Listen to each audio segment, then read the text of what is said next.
ҳаракатҳои хусусияти шаҳвонӣ дошта бо сӯистифода аз ҳиссиёт ва боварии динӣ ҳолати ҷиноятиест ки дар содир намудани он мақомоти милитсия шаҳрванд ҳомидов Бахтиёр Пулоҷонович соли таваллудаш 1976 истиқоматкунандаи шаҳри Конибодомро ба ҳайси гумонбар боздошт намуд. Санҷиши ахбороти оперативӣ тасдиқ намуд ки Ҳомидов дар баробари ба сеҳру ҷодугарӣ ва дуохонӣ машғул шудан ба амалҳои бадахлоқона майл дошта баъзе аз корафтодагонро ба ҳамхобагӣ моил менамудааст.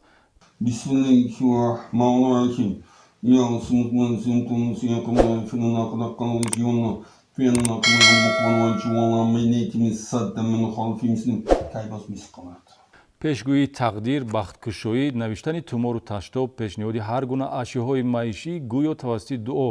омода гардидаи дар ҳалли муаммои зиндагии мусоидаткунанда услуби хизматрасониҳоест ки гумонбаршуда Бахтиёр Ҳомидов дар болои иҷрои ҳамин гуна найрангҳои зидди ахлоқӣ нисбати як ҷавонзан аз минтақаи суғд дар манзили истиқоматиаш ғофилгир ва нисбати ӯ бо моддаи 142 иловаи 1 кодекси ҷиноятӣ парвандаи ҷиноятӣ оғоз ва чораи пешгирӣ дар намуди ҳабс татбиқ карда шудааст.